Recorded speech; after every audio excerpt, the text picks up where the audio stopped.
Thank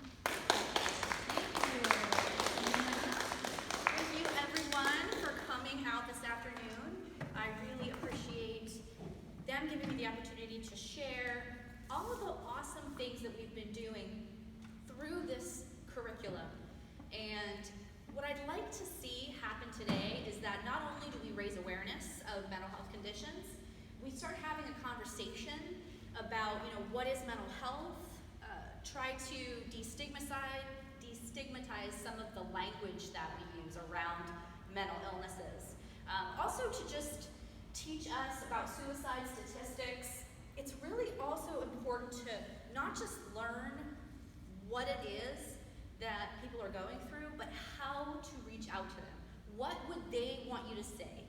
And from an inside personal perspective of mine, being a suicide survivor, I am going to kind of share with you what people that are battling suicide would like you to know.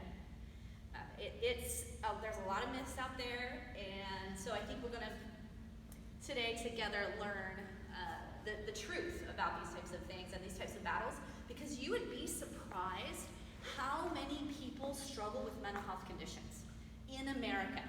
For example, I was doing some research the other day, and I learned that 5.7 million people in the United States have been diagnosed with bipolar disorder. 5.7 million other people. And I was talking to one of my friends the other day, and I was telling him, most of my life I have felt different. I just feel different than other people, and I act different. And he's like, but you're not that different. Isn't it the human condition to go through things that are life-changing? Haven't we all battled these things from time to time? And I'm like, I guess you're right, but still. And then when I found out 5.7 million, I'm like, okay, I guess I'm different, just like all of them. So that breaks down those barriers between the people who struggle in silence and the reality that there's so many people struggling at the same time. And I know that the conversations can be hard to start. It can be hard to talk about. There's lots of different reasons why we are afraid to ask someone if they are thinking of suicide, but it's the conversation that helps change someone's life. All right, so we're going to listen to this. I'm going to have Michael set it up, and I'm going to backtrack. So look at these two pictures for me. Can you plug this in? What do you see in the first one? Do you see faces?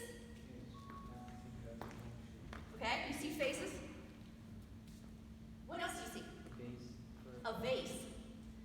But you're looking at the same picture, right? So it just depends on what you see first.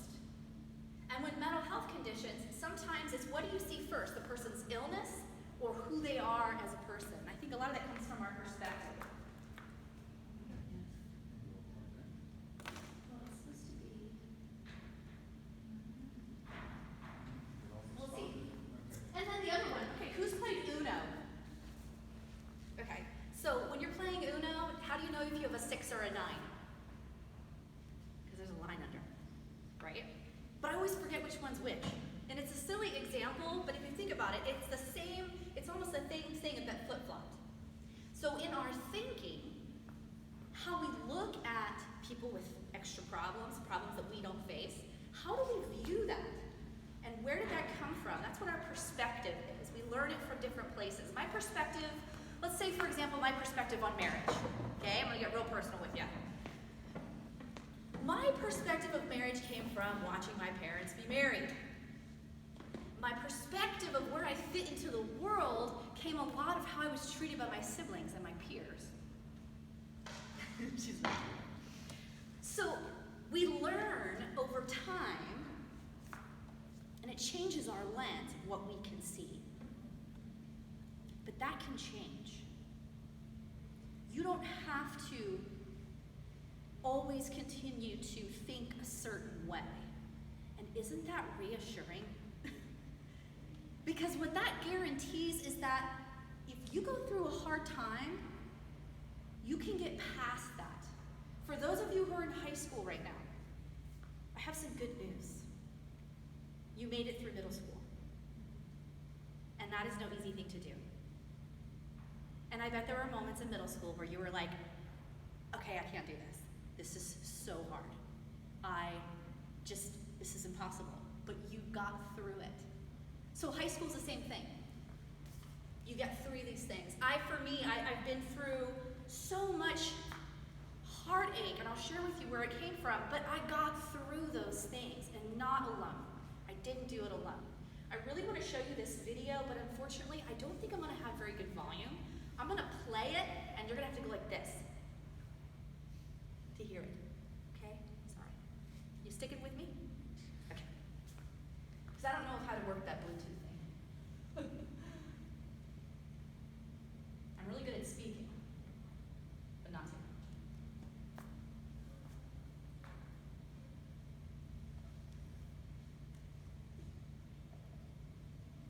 I can try to set up the Bluetooth for you. Do you know how to do that?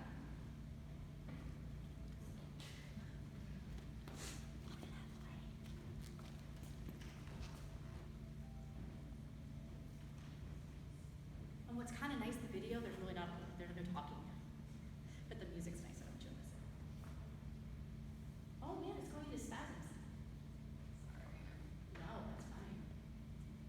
Oh, they need to learn to talk to each other. See, even they need to learn to communicate. That's very important.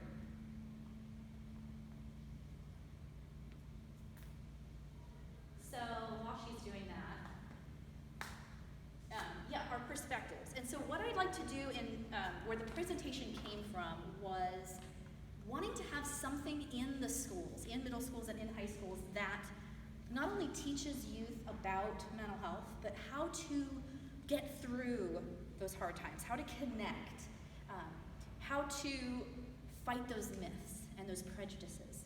We do activities in the presentation. Unfortunately, today we won't be able to do the one what I enjoy the most, which is about anxiety. That we have all felt anxiety, we have all felt scared, we have all felt nervous from time to time.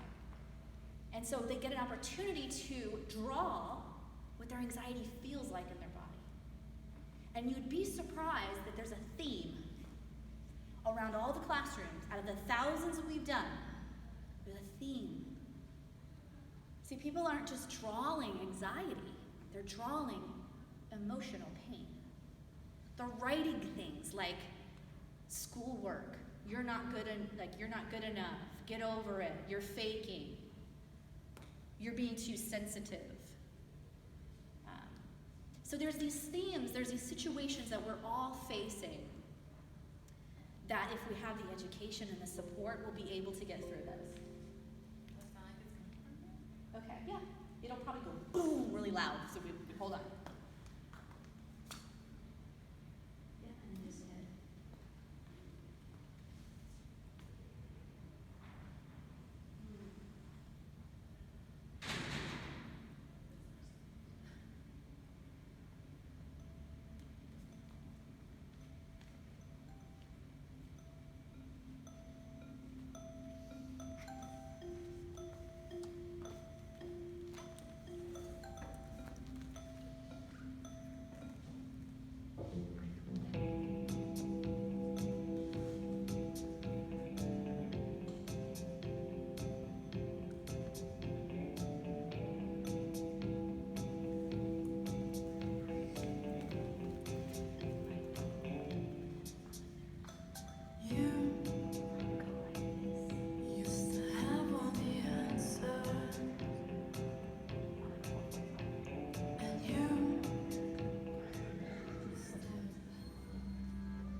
What a freak.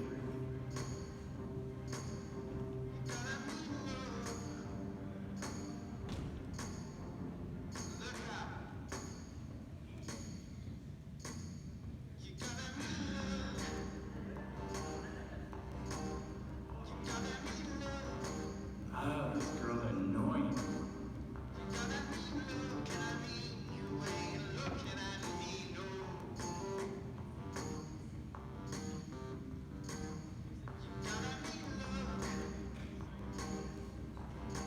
What a bunch of tools.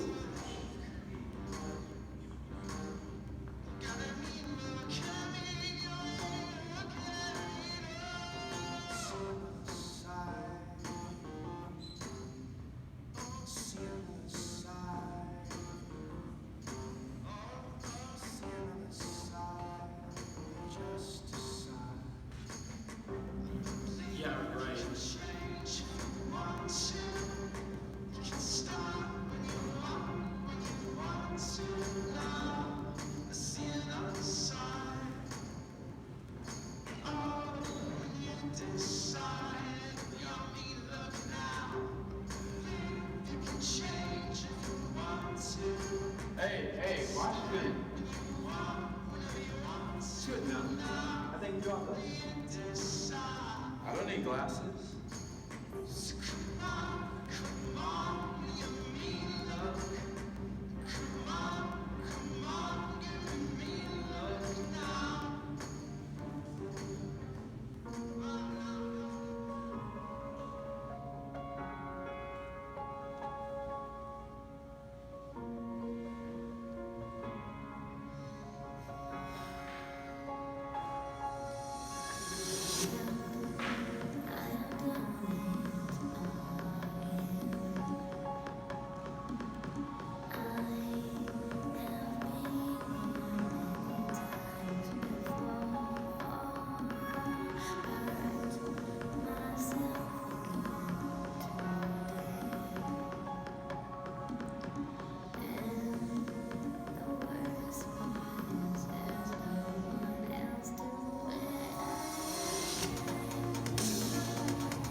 Hey guys, lay off me, man.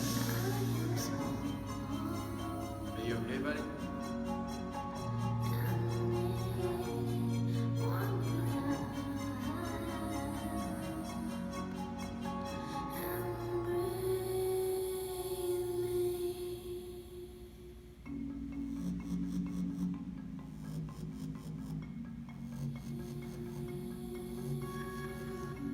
Hey, I just wanted to say I had a really great time in your class last semester. Thanks. And what time is that talent show? 7 o'clock. Thanks. Oh.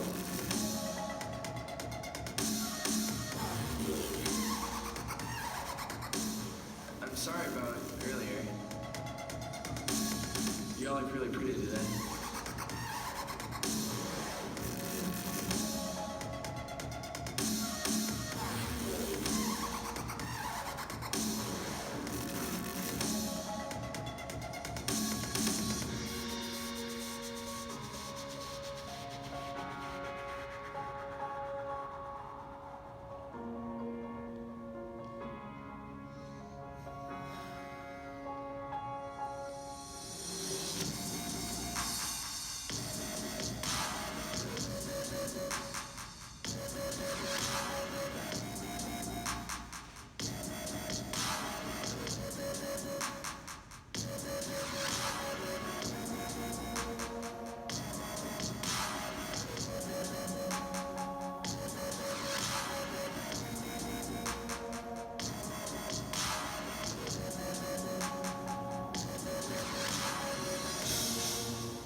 I really like your drawings. Thanks. There's a talent show tonight. Do you want to go with me? Sure. I'm headed out to my car. You want to come with me? It's okay. So how long have you been drawing? Nice. I drew at 6 years old.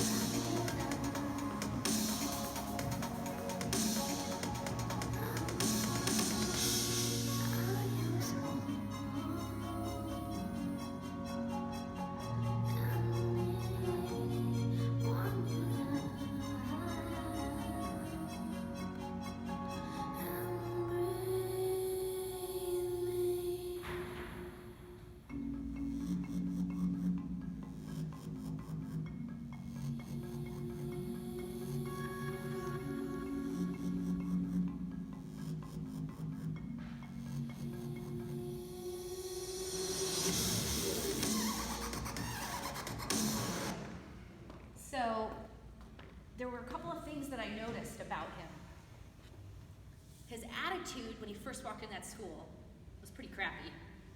He kind of seemed like a jerk, you know. He always was kind of assuming the worst out of people, like, God, you're so annoying, get out of my way, you know. And then all of a sudden, when he put those glasses on, his behavior changed. Because he was able to see what people were really dealing with that he couldn't see before. Another thing that I thought was really interesting is that not only did he see the people in his school differently, but he saw the teacher differently. Maybe what the teacher was going through. You know, teachers are human. They're not perfect. They make mistakes. And sometimes they're doing the best they can, just like we are. And if we get a new perspective on our teachers, that might help us out too with some of our battles and seeing people differently. And then the last thing was, when he looked in the mirror, he saw himself from a different perspective. He saw what he was really going through. And I think that that is the most powerful part. When we can see ourselves from a new perspective, it starts how we think and feel about ourselves. A lot of what fuels our behavior and how we treat other people is how we feel about ourselves. How we look at ourselves and we judge ourselves maybe. Maybe we have extremely high expectations for ourselves. And therefore, we kind of project that onto the other people in our life. And then the very last thing, he put the glasses down before he even saw that girl. He took them off. So he was changed. He said, you know what, there's someone sitting there by themselves, I'm going to reach out. And he had a simple conversation with her. And I think it makes a huge difference because we see that kind of stuff all the time in schools, right? People picking on other people. We know it goes on. We know bullying goes on. We know it. So we have the opportunity to see what maybe people are really going through. Now, common mental health conditions don't discriminate. Anyone can get a mental illness, develop a mental health condition. A lot of our most famous celebrities have advocated for destigmatizing mental health conditions because they live with mental health conditions. Kesha has long had an eating disorder. She's been in rehab. She's an advocate now, and she battles it, and she wants to let everybody know it's okay to talk about. Demi Lovato has bipolar disorder. She has bipolar 2 disorder, which is exactly what I have. She's also battled bulimia, which is exactly what I've done. Wow, she's just like me. I feel better. So she is now a mental health advocate, and she's going all over the world talking about these struggles, and she's having support groups during her concerts. She's making a difference. She's using her platform for good. Who recognizes this lady? You're not that young. Marilyn Monroe. Yes? Goddess, icon, loved by all. She had a personality disorder, a struggle, a secret battle. Jim Carrey. He makes all my favorite movies. And he battles depression and anxiety. So it doesn't discriminate. You can be young, you can be old, you can be from any country in the world, any different circumstance. And we're going to learn why that is. Okay, so there's 4 most common. There is a book about this thick called the DSM-5. And in this book has all the different diagnoses of medical conditions, every single kind of cancer, everything in it, and mental health conditions. Do you know they're not 2 separate books? Because we have one body, and all of us have the same organs. So all of us have a heart, all of us have lungs and bones and, digestive systems. So not all of us have heart disease. Not all of us have asthma, which is a lung disease. Not all of us have osteoporosis or scoliosis in the spine, right? But we all have a spine. So the brain is an organ. And the brain can get sick too, just like any other organ. And so you go to a doctor that specializes in the brain, which is psychiatry, and they treat those illnesses. No different like any other doctor. So there is 4 comments. We're going to pull those out and leave the rest to the side for today. And we're not going to go into too much detail, but I'm going to give you some of the basic information that you need to know. We're going to start off with bipolar disorder.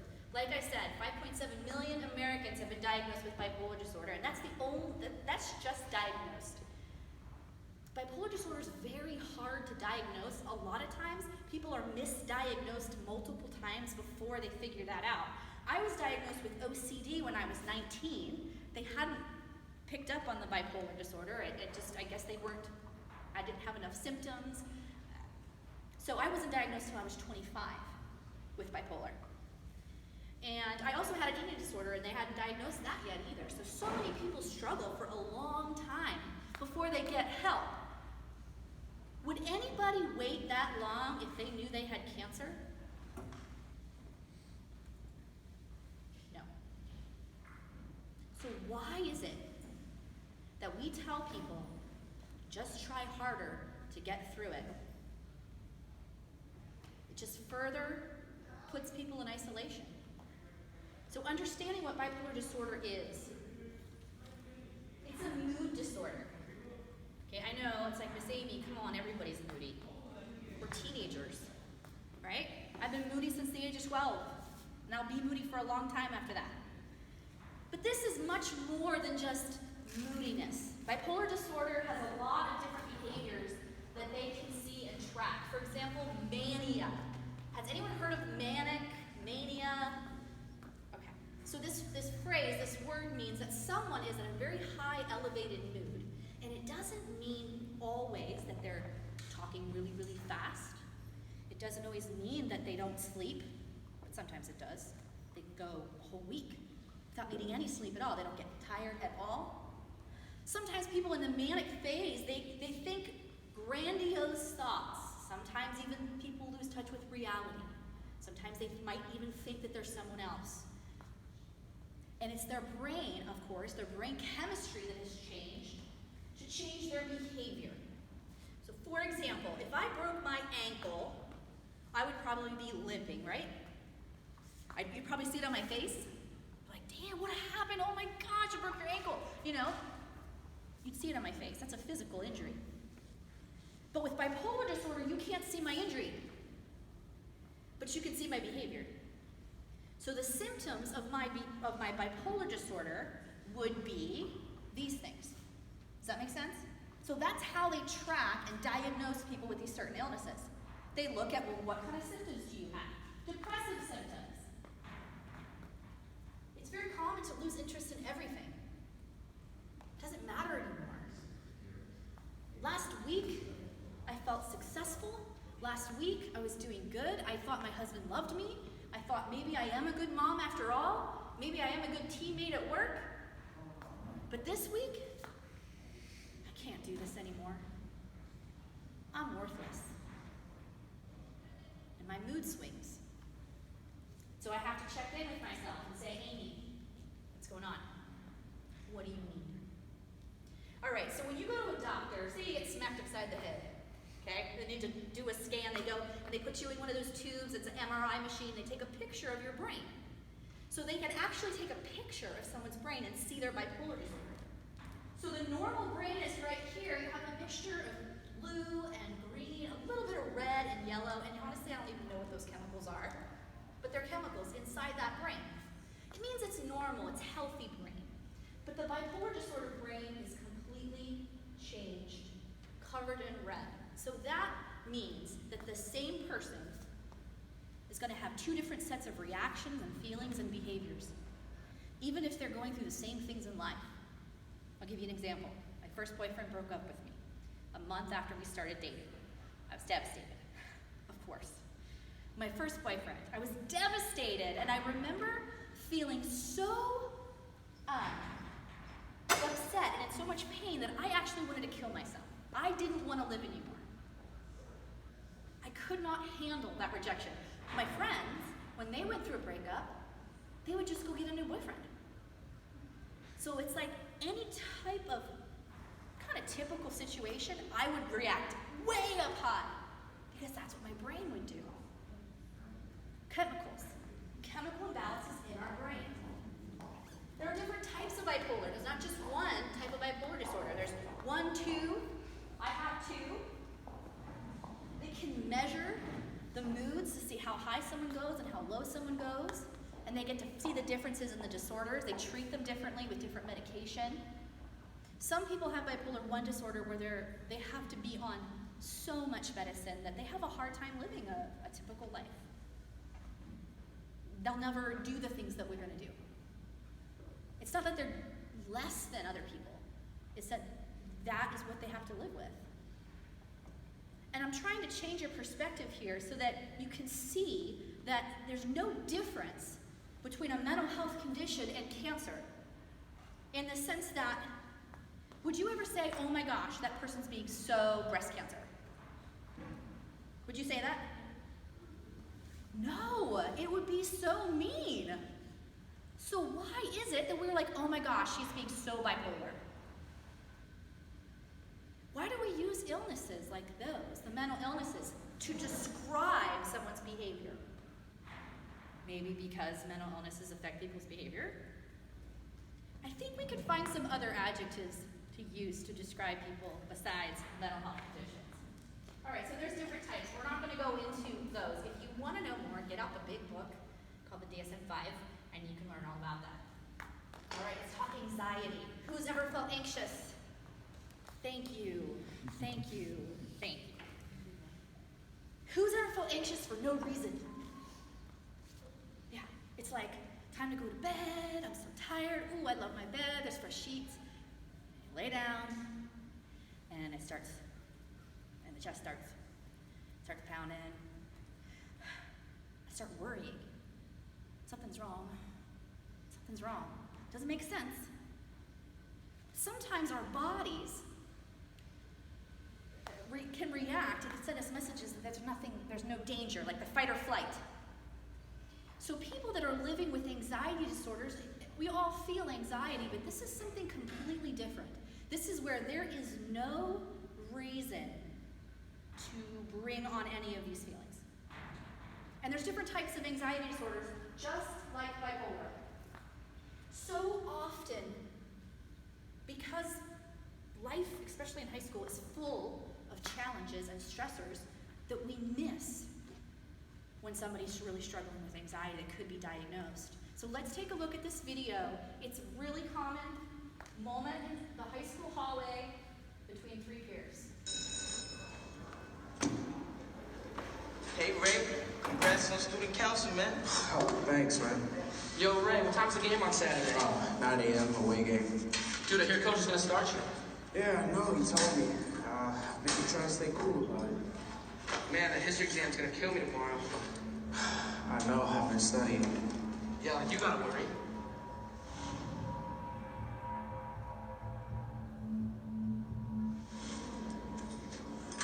Yeah, right. Take my test from me, please. I'll let you know. All right, man.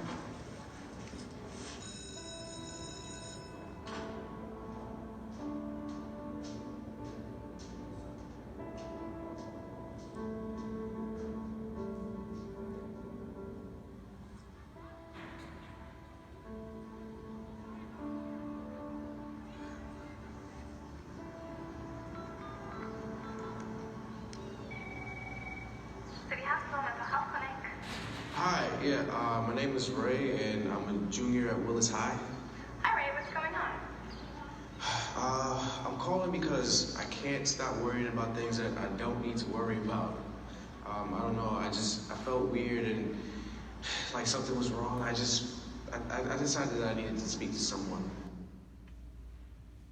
So the conversation that he had in the hallway with his friends, those things that they were mentioning, were those bad things? Congratulations, the coach is going to start you. Student council, take my test for me. So what kind of student is this painting? What? Yeah, like a good, smart student. He's probably popular because he got student council. So he probably has this, I got it together, which he does a lot of times. We have it together, but he says, I don't know why I'm feeling this way. I feel like something's wrong. I'm worrying about things I don't have to worry about. So he knows in his mind, I don't have to worry about this. But that doesn't take it away. So that's why when people say just don't be so anxious, it doesn't work. Because if I got that for the 20 years I had an eating disorder and everybody just told me, if I had somebody say, hey Amy, you know what, if you just eat, and I would have been like, oh my God, you just fixed me. Thank you so much. Or if you just pull up your bootstraps and keep going. So these are the things that sometimes we misunderstand, is that anxiety is a chemical imbalance in the mind. It can be created by all sorts of different things. We can all get anxious, but not all of us have anxiety disorders. If you are struggling with anxiety to the point where it's affecting and impacting your life and your relationships and in your schoolwork and in your sense of well-being, then something might be wrong. And that's when you know to reach out. So there's different types of anxiety disorders. They're very complex. They come from lots of different factors. It can be genetics, it can be trauma, it can be personalities, life events. The bipolar disorder first came to the surface for me after a traumatic physical injury. I had moved away from home when I was 14 to study classical ballet full time. And during those years, I was the happiest of my entire life. And my family was there and they supported me, and it was amazing, that kind of experience to have at such a very young age. And it became my identity, it became who I was. I was a dancer. But unfortunately, I suffered a severe spinal injury and was told I could never dance again. I went home and I tried to go back to normal life. I tried to go back to a regular high school where everyone was like, I was the girl from dance, Like nobody knew me, so everybody already had their peer groups picked out. So it's hard enough as it is to be a new person at a school. Take a physical injury that's so bad that you have to have a brace made for you, and it goes from here to here, and there's these big straps, and you can't move your torso. So it's like when someone's torso doesn't move, it kind of looks weird. Like it's not natural, So you just like bend to pick something up, right? Or I'm sitting at my desk and I lean over and it pops out the back, and then they knock on it. High school kids are so nice, I know. So sweet, so understanding, right? And it made me feel even more separated from the people around me. And the physical hurt was nothing compared to the emotional hurt. The emotional injury was what crippled me, not the physical one. And it's the emotional injuries in our life that we have to look at. You can't bury that stuff and expect it to go away. It's not going to. It's going to come back in different ways. Sometimes it comes back as self-harm because you're trying to cope. You got to get rid of it somehow. I developed a bulimia. I had to get rid of it somehow. There was a voice inside my head that said, if you could just stay thin, if you could just keep your dancer body, then you'll stay happy. And you know what? I believed it. Because it made sense to me, my perfectionist. It was great coming from the ballet world. That really helped too, right? The pressure to perform and be perfect. So anxiety disorders, you could go through traumatic events in our life that manifest this. It's so common in young people. More and more we're seeing in elementary school kids. My daughter started struggling with anxiety in 3rd grade. 3rd grade. That's too young. Why do you think that is? Why do you think these young children are starting to struggle with anxiety? Not alone in the room. I'm pretty sure of it. I think for many reasons. One of it could be we don't know what's happening in the home with their lifestyle, their Don't home know what's environment. Okay. A lot of students and children are going through something very difficult at home, as well as maybe if nothing's going on at home or something is going on at home, something's also going on at school. Something's happening there and they're afraid. And it is true that you're saying that the younger we are getting kids that are Right. more younger and younger getting this. Longer, yeah. I think a lot of students deal with trauma Yes. and don't even realize it. And Yes. anxiety is a side effect of something from what my experience with students is that they have anxiety and think it's normal. And Right. trauma and anxiety is not normal. You know, not aware of that. We get so used to living in a state of survival. Just surviving, just getting by, that we get used to it. And you know what, we can even suffer from what's called vicarious trauma. You don't have to have a school shooting here to be traumatized. You don't have to even be the victim of it. Because the fear is real. So that is why it's so important for us to look. If we know we're struggling with something that's just, we can't seem to get past it, or you want something more out of your life, reach out and we'll help you connect with the people that you need. So just like the bipolar brain, we have a normal brain at the top and the anxiety disorder at the bottom. Those chemicals, the red and the green and the blue, have nothing to do with the person just wanting to worry. Well, you're just a worrywart. I remember my grandmother, she was such a worrier, she had lots of anxiety all the time. Nobody ever told me that my grandmother had a diagnosable mental health condition until like 15 years ago. I just thought I was the only one in the family with all the problems. Everyone labeled me the one with all the problems so that they could not have problems. And it fit for a long time until I decided to get better, and then once I decided to get better, they had to change. And that was a rough one. It was a rough wake-up call for everybody in my family. Do you know that someone, when they're struggling with a mental health condition, they're not the only one in pain? They're not the only one that's going through hell. It's everyone around them is experiencing it as well. So that is why we need to reach out to these families and these friends. All right. Next vigil.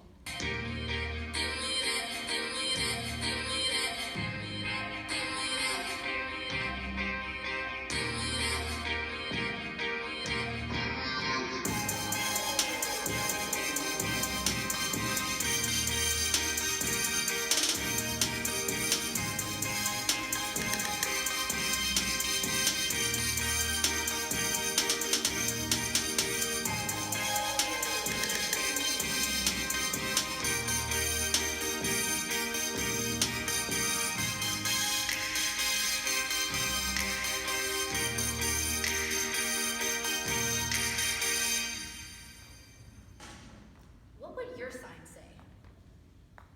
I could really identify with the one that says it's okay to not be okay.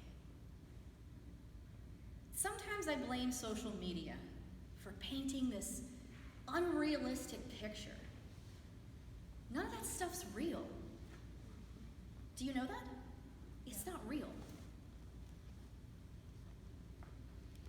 And it paints this idea that if I really posted an update on how I was doing, it would scare people. To be honest with you. If we really showed what we were really going through. How about this one? You don't have to believe everything you think. What? What do you mean I don't have to believe everything I think? I'm thinking it, right? I'm thinking it, it's truth, right? Your thoughts are just thoughts. They're not your reality. That is why meditation and yoga work so well, because you can actually reprogram your brain to have a different thought process, to not believe everything you think. Has anyone ever felt like they were on an emotional roller coaster? It's just life is like, if one more thing happens, I swear to God, life just throws it at you, you're tossed in the waves, and it's like, oh. But sometimes we just have to stop and realize we don't have to believe all this stuff, these negative thoughts. Because the reality of it is that you are already good enough. Just the way you are.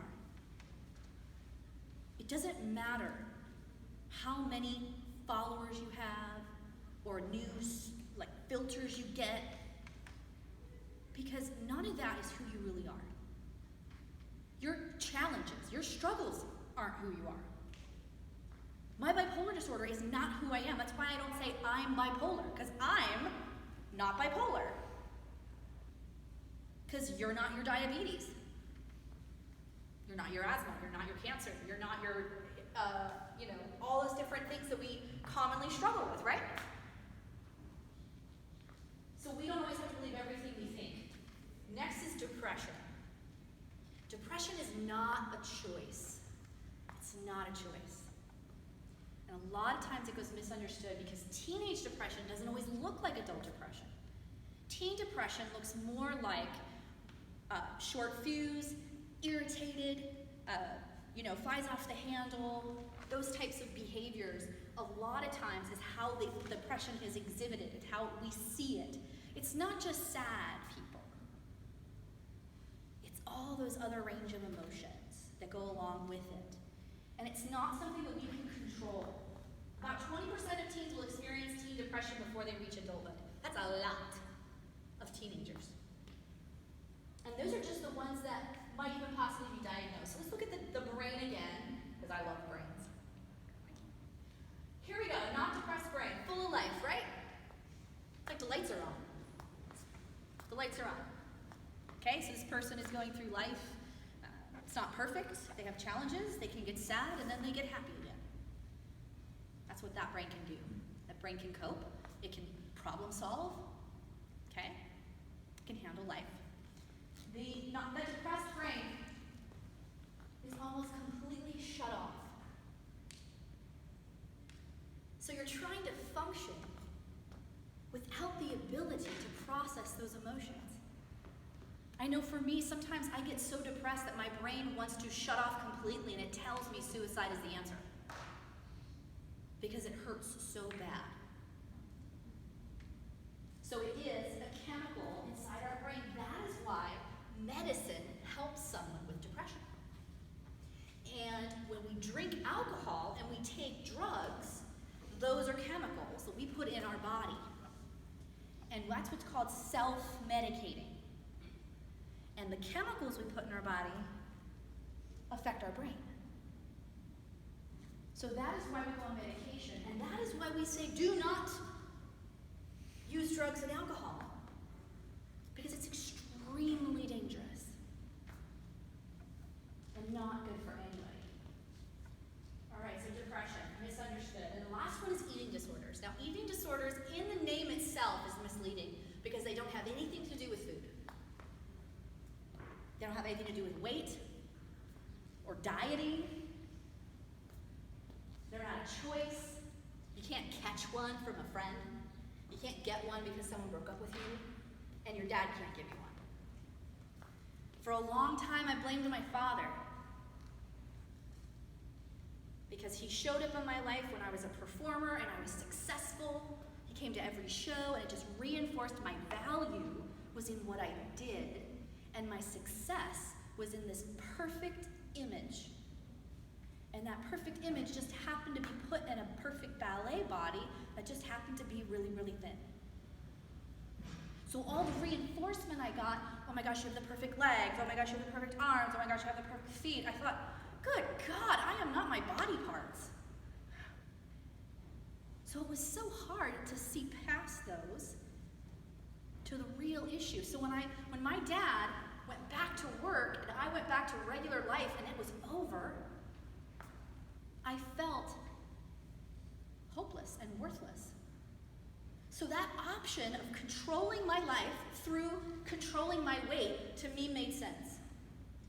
But I also found out that it's not just the trauma that I went through, but it's also having those relationship issues in your family. It's having genetic predisposition to mental health conditions. Some bulimia runs in my family.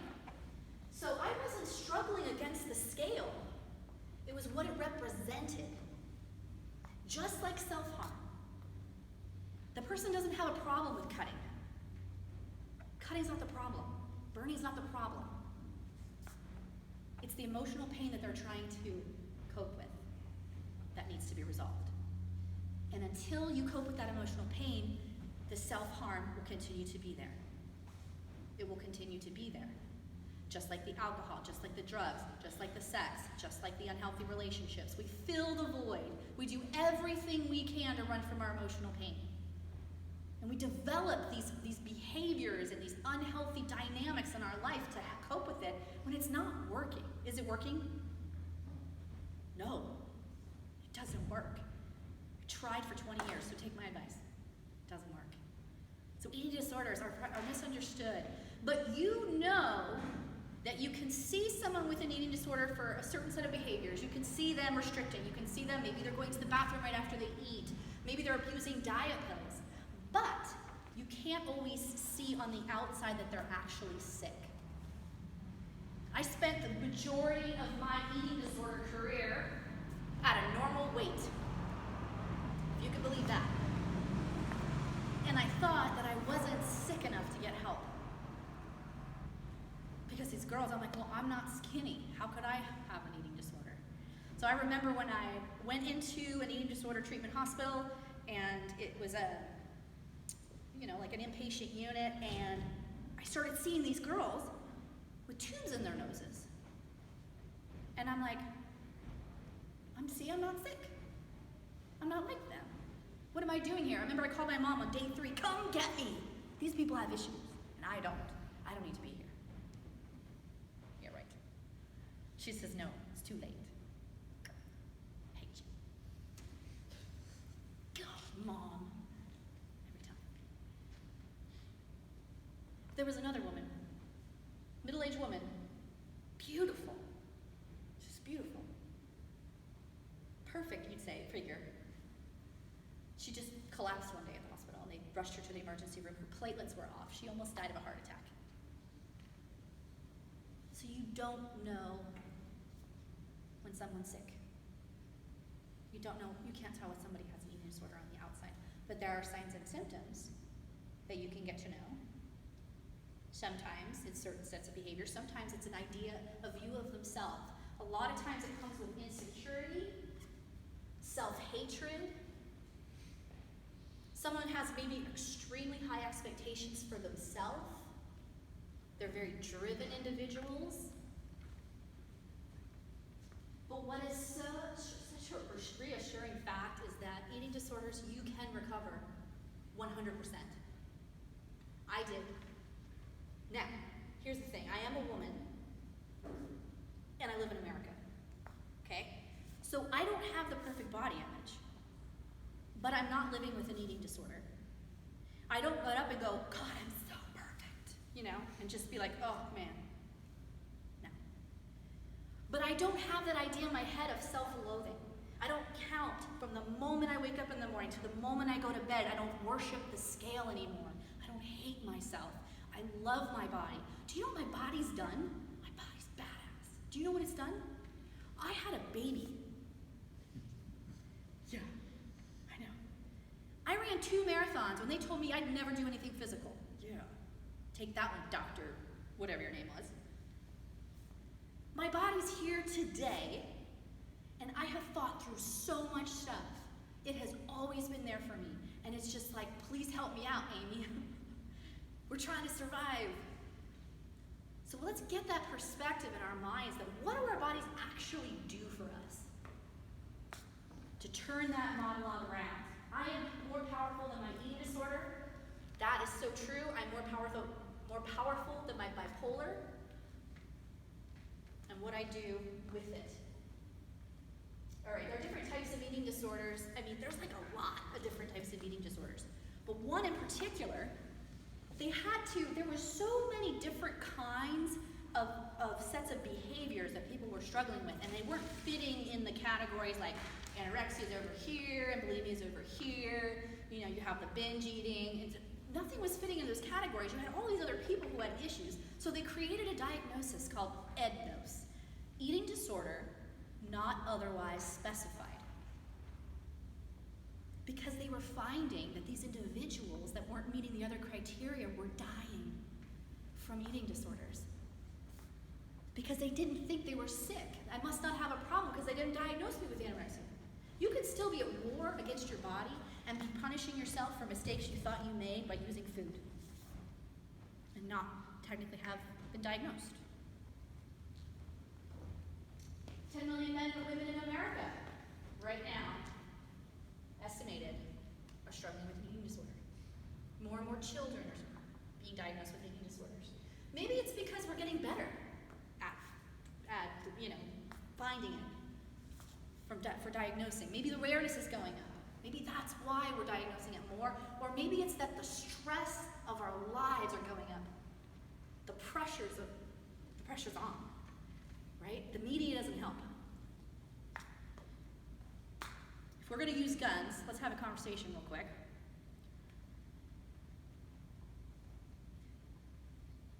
An eating disorder is like pain, trauma, loss, self-hatred, load the gun, and the media pulls the trigger. So it's not the media. It's all those other things, but the media, man, they just take it and they just run with it.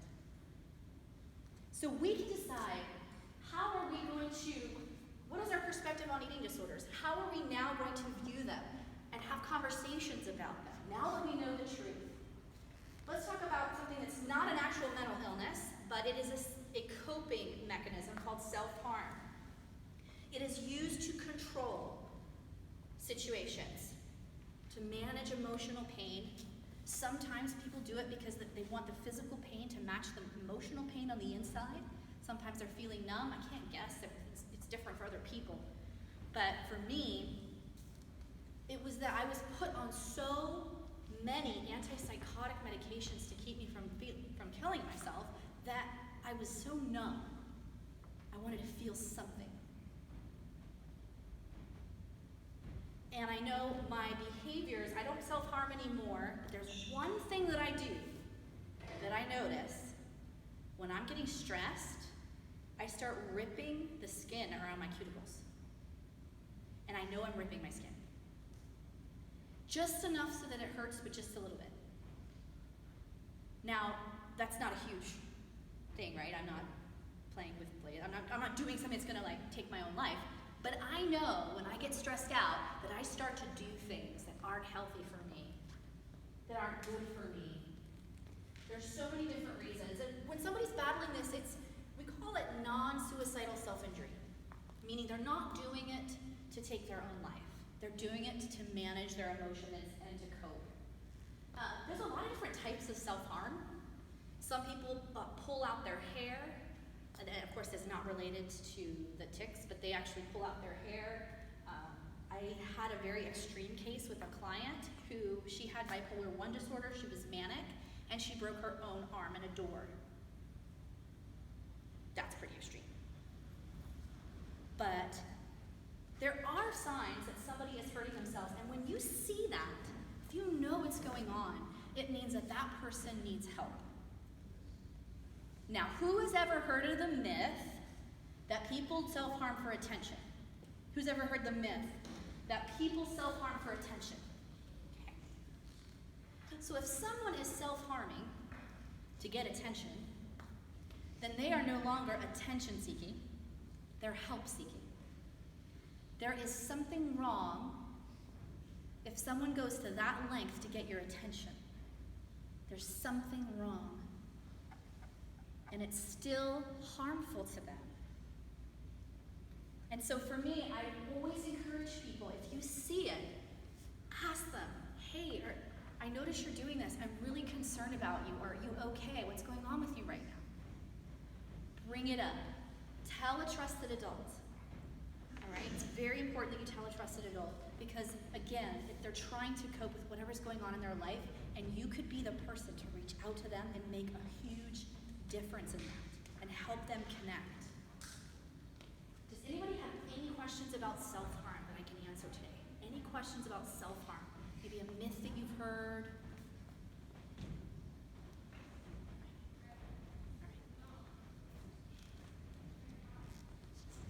Okay, so let's do the suicide. We're going to shift gears here from the 4 most common mental health conditions, and we're going to start talking about suicide statistics and some of the beliefs that we have regarding suicide. So it's actually going to be a physical activity. I'm going to have you get up out of your seats and move around a little bit, okay? So I'm going to say a statement, and if you think yes, that is true, you're going to go to this side of the room, okay? If I say the statement and you're like, no, you're going to go to that side of the room, okay? If you're not sure and it's maybe, you just stay right in the middle, okay? Yes, no, maybe. I'm a cheerleader, okay? Here we go, first statement. If you ask someone if they're thinking of suicide, you're going to put the idea in their head. If you ask someone if if they're thinking of suicide, you're going to put the idea in their head? Yes or no? Or maybe? Yes, no, maybe so. Okay. And then I'm going to end it. No, I'm driving to San Jose. Oh, that's right. So it's not true? Maybe. Could be.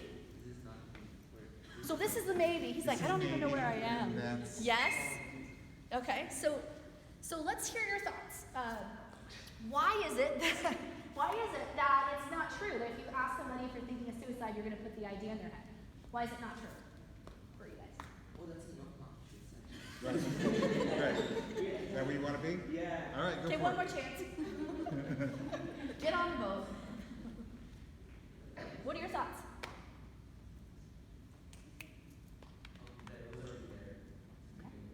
It was already there to begin with. Okay. Why else can you not put the idea in their head? Why is that not true? You're exactly correct. The majority of, or I'm sorry, most likely, if the thought has already crossed your mind, then it's crossed theirs. Already crossed their mind. So if you even have an idea that this is maybe could be a possibility, even if it's like you think it's a way off possibility, even if you still ask, are you thinking of suicide? And for me, when I was the most suicidal, I wanted people to know. I wanted people to know what I was going through, but I didn't want to have to tell them. I couldn't tell them. I mean, can you talk when you're actively drowning? No. That's what I compare it to. Okay, have you ever wanted someone to get a hint? So you don't want to tell them you're mad at them, so you'll just act a certain way and hope they pick up on it?